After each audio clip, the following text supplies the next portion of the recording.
Assalamualaikum warahmatullahi wabarakatuh. Di sini saya akan mengajar tentang pertemuan ke-1, yaitu membuat formulir lamaran kerja.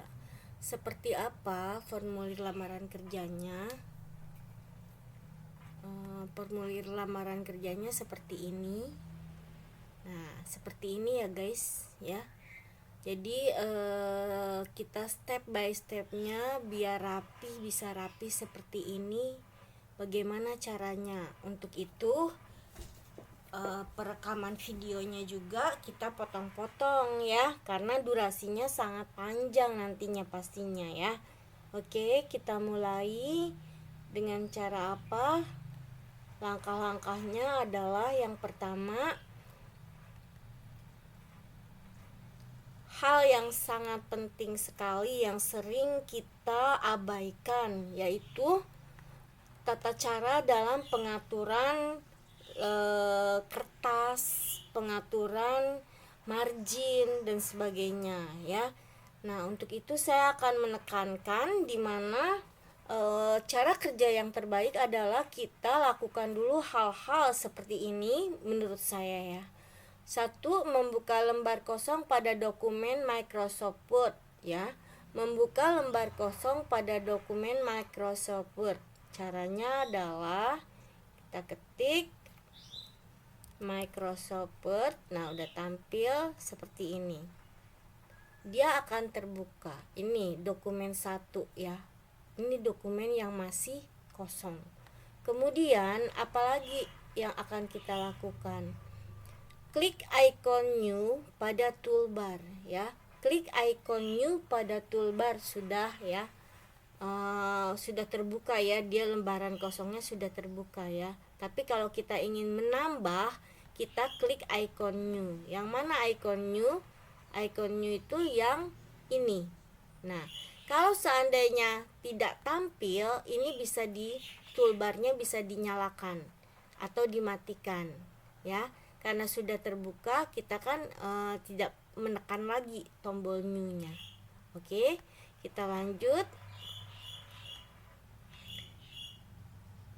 Tampil lembar dokumen baru, yaitu tadi dokumen 1. Kedua yaitu mengatur ukuran kertas pada lembar dokumen.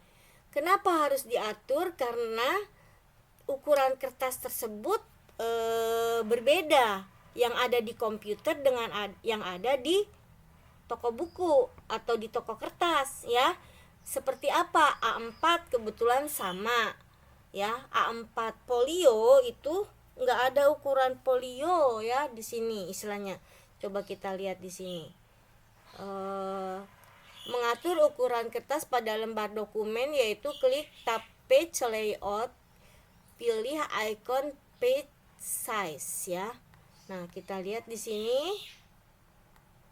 Pilih icon page size. Lembar dokumen udah, kemudian page layout ini yang dimaksud page layout. Nah, ini page size. Ini yang disebut page size. Kemudian kita pilih page size, kita pilih more paper size ya. More paper size.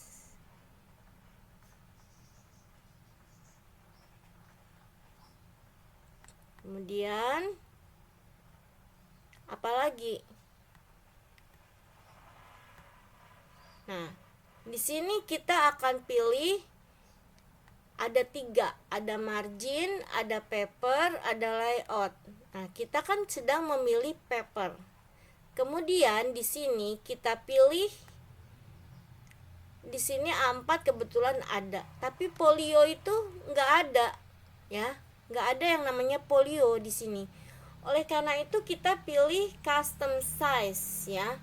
Custom size dengan tinggi 33. Nah, itu ukuran folio gitu ya. Sudah.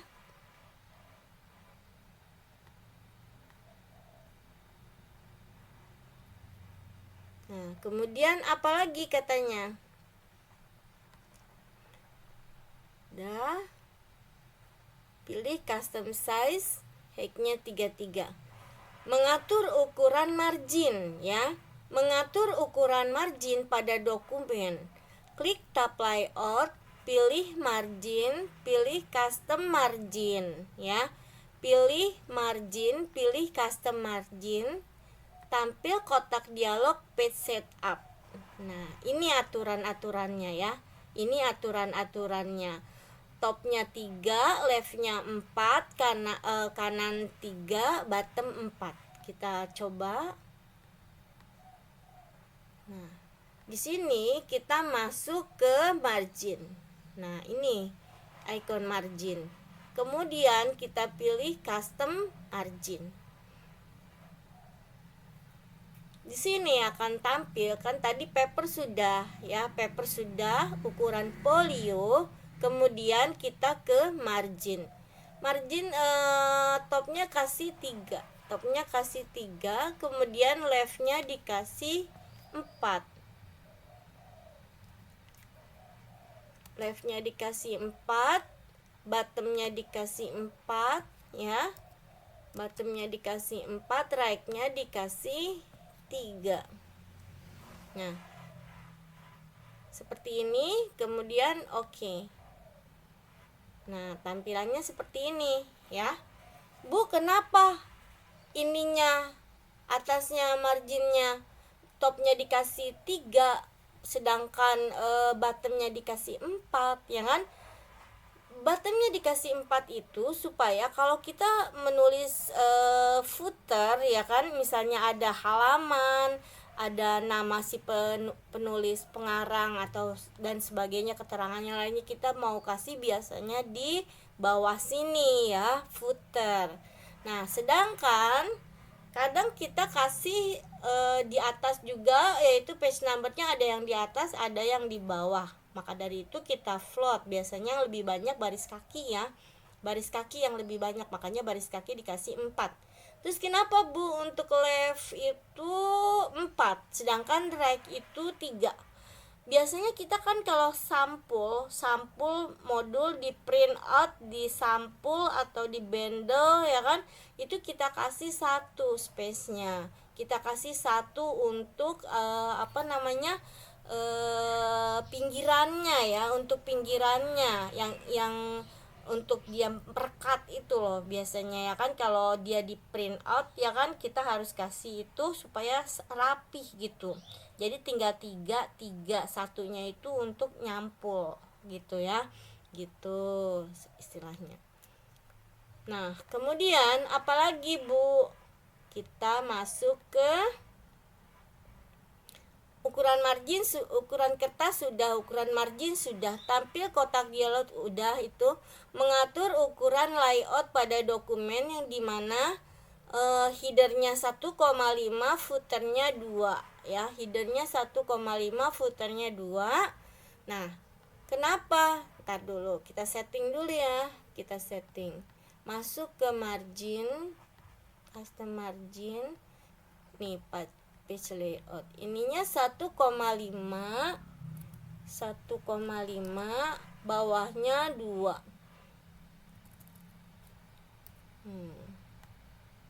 Oke, seperti ini. Nah, kenapa 1,5? Karena topnya itu adalah 3. Jadi setengah dari top itu 1,5 ya, biar dia page numbernya nggak terlalu ke atas, nggak terlalu ke bawah mepet, jadi ada-adanya di tengah-tengah gitu, jadi manis ya bentukannya, adanya di tengah-tengah. Terus kenapa footernya 2 Bu? Karena bottomnya 4, setengah dari 4 itu 2, biar dia ada di tengah-tengah ya, tulisannya ada di tengah-tengah, seperti itu ya istilahnya. Oke, kita lanjut lagi. Kemudian apalagi yang kita lakukan? Menyimpan lembar dokumen ya kan. Klik icon save pada toolbar, tampil kotak dialog save as, tentukan lokasi penyimpanan dan tulis nama file ya. Nah, klik icon save, ini icon save ya, icon save ya. Perbedaan antara save dengan save as. Kalau kita pertama kali menyimpan, ya, ketika kita pertama kali menyimpan itu yang disebut dengan save. Sedangkan save as apa, Bu? Kalau save as itu ketika kita sudah menyimpan dan kita mau menduplikasi atau mau mengganti nama atau mengganti tipe daripada dokumen, kita ketiknya file save as, ya. Jadi di backup gitu, diedit atau diapakan, dia kita save as. Walaupun keduanya sama masuk ke dalam kotak dialog save as, ya. Sama-sama masuk dalam kotak dialog save as. Ini yang membuat ambigu, selalu ambigu. Bu, save as katanya gitu. Bukan, kalau untuk pertama kali kita menyimpan itu save, ya. Untuk yang ganti nama, edit dan tipe data itu save as. Itu perbedaannya dari dulu, ya. Ini menjadi suatu kasus yang sangat ambigu, ya. Oke. Kemudian kita masuk ke sininya, kita klik icon save. Nah, ini sering terjadi. Langsung aja kalian suka nyimpan, misalnya di doc 1 itu langsung kasih nama jebret. Yang ada apa? Dia masuk ke dalam media penyimpanan yang disebut dokumen. Nih, dokumen dia. Masuk ke sini. Sedangkan mari kita lihat. Sebentar ya. Dokumen itu kita lihatnya di sini. Nah, dokumen itu nih. Dokumen itu adanya di mana dia? Kita lihat. Di C. Di C itu adanya di user. Di user. Oke. Di user di sini.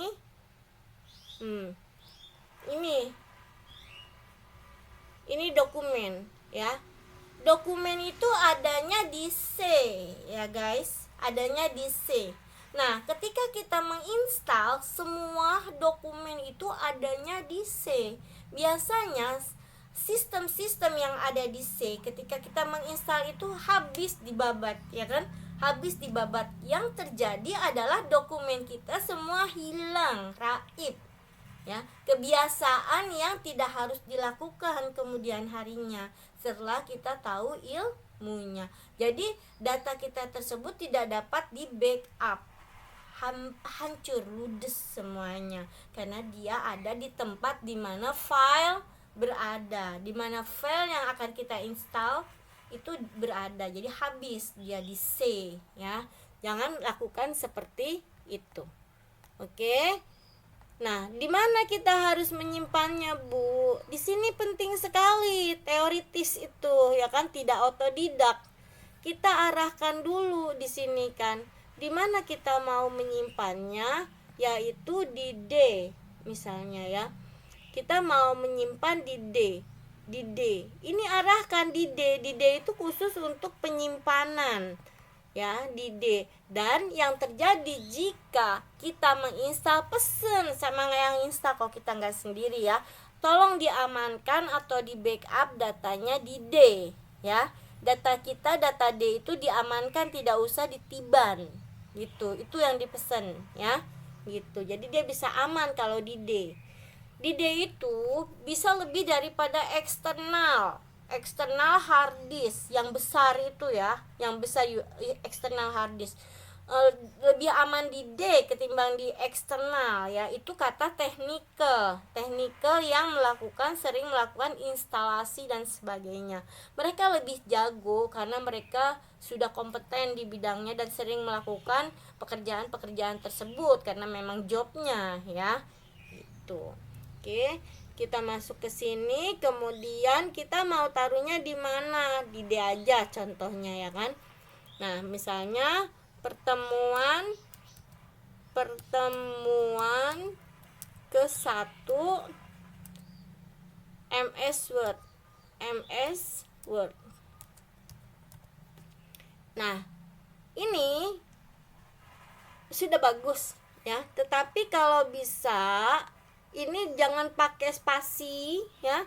Jangan pakai spasi dan lebih baik dikasih tanggal di depannya. Cara penamaan file yang bisa dilakukan searching dengan cepat ya. Contoh, tanggal berapa sekarang? Tanggal 04 08 2024. Oke. Nah, di sini kita simpan ya. Nah, ini nama filenya. Kemudian taruhnya di mana tadi? Di sini. Ya, di sini kita taruh, di sini kita taruh di D. Nah, kita lakukan searching di sini tanggal berapa? 04 08. Nah, dia lebih cepat untuk melakukan searching atau pencarian data ya, index file itu sangat membantu atau sangat penting di dalam pengurutan dokumen arsip ya, gitu. Oke. Kemudian sudah menyimpan, apalagi yang kita lakukan? Nah, baru kita masuk ke mana? Menyiapkan layout kerja. Ini baru intronya saja ya, menyiapkan layout kerja. Mana layout kerjanya yang tadi? Ya, ini yang disebut layout kerja kita ya. Bagaimana ini bisa menjadi rapi seperti itu gitu ya. Ini baru intronya saja, belum ke dalam langkah kerjanya.